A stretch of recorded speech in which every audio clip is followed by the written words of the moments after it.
नमस्कार दोस्तों, स्वागत है आपका मेरे YouTube चैनल सेलर एंकर पे। मैं हूं आपका दोस्त, आपका साथी, आपका सलाहकार अभिषेक मिश्रा। दोस्तों, IMUCT 2021 का रिज़ल्ट आ गया है और लड़कों की रैंक वाकई में बहुत अच्छी आई है। उनकी मेहनत आखिर सफलता लाई, पर रैंक अच्छी लाने के बाद भी कईयों के पास ऐसा है जैसे कंपनी नहीं है। अब आज ही मेरे पास एक मैसेज आया था इंस्टाग्राम में, सर मेरी रैंक 325 है बट मैं कंपनी से स्पॉन्सर्ड नहीं हूँ, शुड आई टेक एडमिशन। फिर एक लड़के का मैसेज आया था कि सर मेरी रैंक इतनी है, कुछ 900 के आसपास, शुड आई टेक एडमिशन। किसी की 4000 है, किसी की 3000 है। तो दोस्तों, जैसा कि मैं पहले की वीडियोस में भी बता चुका हूँ, अगर आपकी रैंक भले ही अच्छी आई, बिना स्पॉन्सरशिप के एडमिशन नहीं लेना है। इस बात का आपको ध्यान रखना है।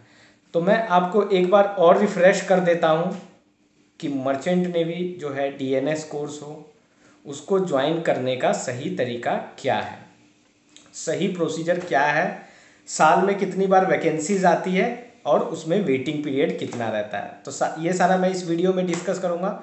वीडियो को लास्ट तक देखिएगा, ज़रूरी है। बीच में स्किप करिएगा तो कोई फ़ायदा नहीं है, बिकॉज आधी नॉलेज लेके कोई फ़ायदा नहीं है। हम चाहते क्या है कि सारा कुछ हम जान भी ले लेकिन अपना टाइम स्पेंड ना करें, तो that is very bad. So video की शुरुआत करता हूँ। जैसा कि मैंने नॉर्मल बताया, +2 के बाद 17 to 25 एज क्राइटेरिया है और आपको DNS का एग्ज़ाम देना पड़ेगा, मतलब IMUCT 2021 का, जो कि लास्ट 2 ईयर से नॉर्मलाइजेशन चल रहा है। बट ऐसा नहीं कि हर बार नॉर्मलाइजेशन ही चलेगा, ये तो कोविड के कारण था। कोविड अब ख़त्म, मतलब काफ़ी कंट्रोल में है एंड रियली मोदी सरकार बहुत अच्छा काम की है। अब कल ही मैं न्यूज़ देख रहा था सुधीर चौधरी का, mister Sudhir Chaudhary is a very nice person. तो UK वाले बोलते हैं, ब्रिटेन वाले बोलते हैं कि जो हमारा वैक्सीनेशन का तरीका है वो सही नहीं है। वैक्सीनेशन का तरीका मतलब जो हमें सर्टिफिकेट दिया जाता है वैक्सीन लगा के, मैं कहूँगा इससे बेस्ट सर्टिफिकेट आपको कहीं नहीं दिया जाएगा। तुरंत जैसे ही वैक्सीन लगाओगे, आपके आधार कार्ड या पासपोर्ट नंबर से लिंक होके आपके पास वैक्सीनेशन आ जाता है, सर्टिफिकेट आ जाता है। हमारे यहाँ एक दिन में इतने वैक्सीनेशन लगते हैं जितनी पूरे ब्रिटेन की पॉपुलेशन है। तो दोस्तों, वही है, इकोनॉमी का फ़र्क है इसके लिए। तो रियली मैं तो बहुत प्राउड करता हूँ कि मैं इंडिया कंट्री से हूँ और आपको भी करना चाहिए। तो आइए यहाँ पर अपने टॉपिक पर आते हैं। मैं थोड़ा टॉपिक से डेविएट हो जाता हूँ क्योंकि रिफ़्रेश होना ज़रूरी है माइंड। बार बार मैं खाली यही स्पॉन्सरशिप, एग्ज़ाम, प्रिपरेशन, यही सब बात करते रहूँगा तो आप लोग को भी बोरिंग लगने लगेगा। अब आप लोगों ने कहा कि सर बैकग्राउंड में म्यूजिक मत डालिए। अब देखो ना, मैं बिल्कुल म्यूजिक डालता हूँ ना कोई एडिटिंग करता हूँ, कुछ भी नहीं करेगा। अभी जैसे के जैसे बोल रहा हूँ वैसे के वैसे ही वीडियो डाल देता हूँ, क्योंकि जो आपको पसंद हो वही बात करेंगे। ये गाना भी है, एक बहुत अच्छा गाना है, पुराना गाना है। तो यहाँ पे एग्जैक्ट जो प्रोसीजर है प्रीसी ट्रेनिंग ज्वाइन करने के लिए, आपकी एज जो है 17 to 25 होनी चाहिए और आप का जो मेडिकली है वो आप फिट होने चाहिए। कलर ब्लाइंडनेस बिल्कुल नहीं चलेगा। कलर ब्लाइंडनेस अपना चेक कर लें, गूगल पे जाके भी खुद से भी चेक कर सकते हैं। कलर ब्लाइंडनेस टेस्ट सर्च मारेंगे तो वहाँ पे आ जाएगा।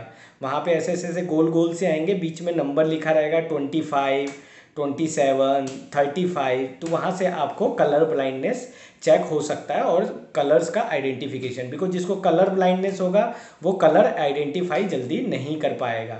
हमको पता भी नहीं रहता है। ऐसे भी कई केसेस हुए जो प्रीसी ट्रेनिंग में एंटर कर लिए, बाद में पता चला कलर ब्लाइंडनेस है, फिर कोई फ़ायदा नहीं। सेकंड मिड एग्जाम में भी के टाइम में भी आपका आईसाइट टेस्ट होता है MMD में।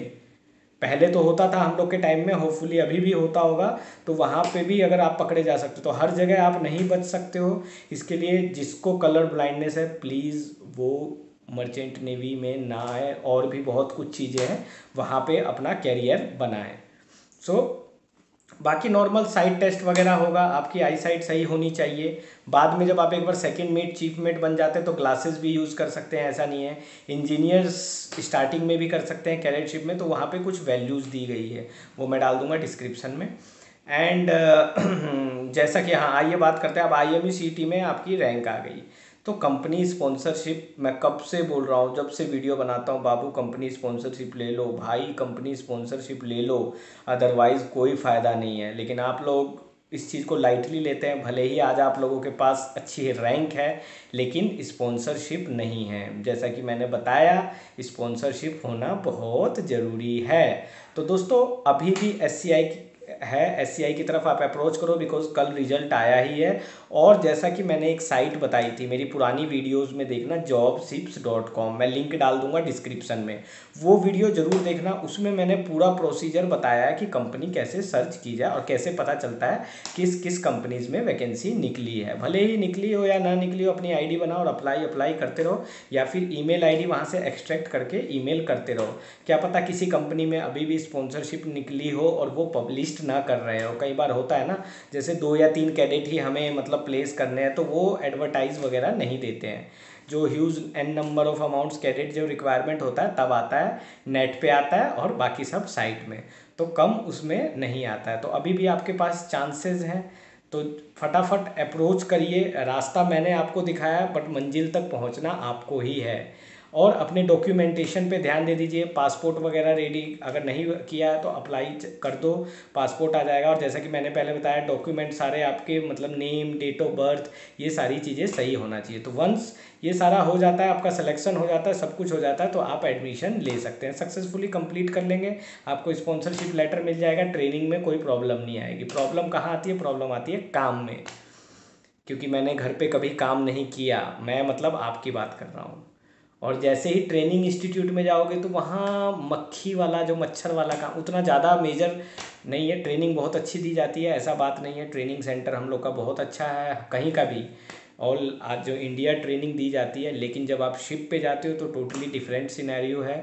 आपको इस पर हार्ड वर्क करना पड़ता है, but don't worry, rest our नाम की भी चीज़ है जो कि कंपनी स्ट्रिक्टली मेंटेन रखती है। स्पेशली कैडेट्स जो ट्रेनीज होते हैं उनको प्रॉपर रेस्ट दिया जाता है। ऐसा नहीं है कि गधे की तरह उनको काम करा जाता है, प्रॉपर रेस्ट दिया जाता है। लेकिन वो आपके ऊपर है, आप रेस्ट टाइम में अपनी पढ़ाई करो या फिर मूवीज़ देखो। मैं ज़्यादा तक आप लोगों को सजेस्ट करूँगा, जो आप लोग को डीएलपी वगैरह दिया जाता है वो भी करते रहिए। बिकॉज चीफ ऑफिसर के पास इतने सारे काम होते हैं, इवन मास्टर के पास इतने सारे काम होते हैं कि वो बार बार नहीं बोलेंगे कि लाओ अपना डीएलपी चेक कराओ। वो मंथली उसमें एक कमेंट होता है। आप जब डीएलपी सेक्शन आपको जो दिया जाएगा, तो वहाँ पे आपको चीफ ऑफिसर मंथली कमेंट करेगा। ऑफ कोर्स जो आपकी रिकॉर्ड बुक होती है उसमें टास्क दिए जाते हैं अलग अलग कलर के। मतलब अगर आपका पहले सेमेस्टर वाले में शिप पे हो, फर्स्ट शिप पे हो, तो अलग अलग कलर के, तो वो सारे टास्क आपको कंप्लीट करने पड़ते हैं।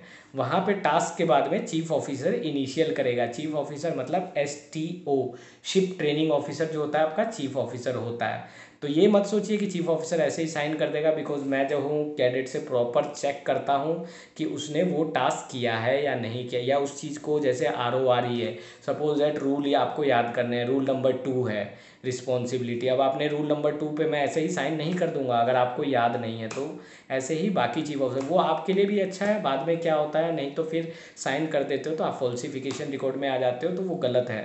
तो इसलिए अपने टास्क को डिलीजेंटली करो, प्रॉपर तरीके से करो। उसमें जो जो दिया जाता है ट्रेनिंग में, कुछ थर्ड ऑफिसर के पार्ट्स होते हैं लाइक SCBA, LSA, FFA के पार्ट्स होते हैं, कुछ सेकंड ऑफिसर के पार्ट्स होते हैं। तो ये सारे दोस्तों आपको कंप्लीट करने होंगे। तो ये सारे जब आप कंप्लीट करेंगे तो ही आपकी training record book further process के लिए जा सकती है। और आजकल ट्रेनिंग रिकॉर्ड बुक असेसमेंट के टाइम में जब आप सेकंड मिड का एग्ज़ाम देने जाते हैं, सेकंड मिड का फॉर्म भरते हैं, उस टाइम ये ट्रेनिंग रिकॉर्ड बुक भी आपकी चेक की जाती है। तो जो आपका असेसर होगा, जो सर्वेयर होगा, वो देखेगा कि हाँ लड़के ने ट्रेनिंग रिकॉर्ड बुक सही भरी है या नहीं भी। और दूसरी दोस्तों मैं एक बात बताऊंगा, जो ट्रेनिंग रिकॉर्ड बुक होती है उस पर जैसे कुछ गलती हो गई तो उसको ओवरराइट मत करो प्लीज़, या वाइटनर मत लगाओ। ये शिपिंग का स्टैंडर्ड है। भले ही वो एक छोटी से चीज़ से आप सीखोगे, तभी आगे बड़े बड़ी चीज़ें आपको करनी होगी। जैसे लॉग बुक लिखना होगा, जो इंजीनियर्स है उसको ऑयल रिकॉर्ड बुक लिखना होगा।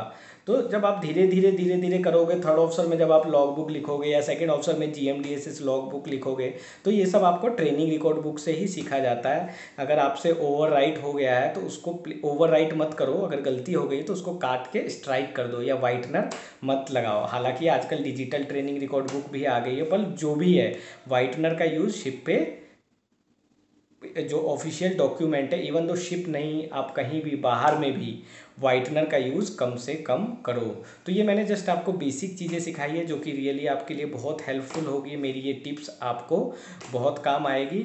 सो दोस्तों, मैं वो वीडियो भेज दूंगा jobships.com का, जो मैंने बताया उसका लिंक डाल दूंगा डिस्क्रिप्शन में, आप वो वीडियो देख सकते हैं। मैं मिलता हूँ अपनी नेक्स्ट वीडियो में, तब तक के लिए goodbye, take care, bye bye.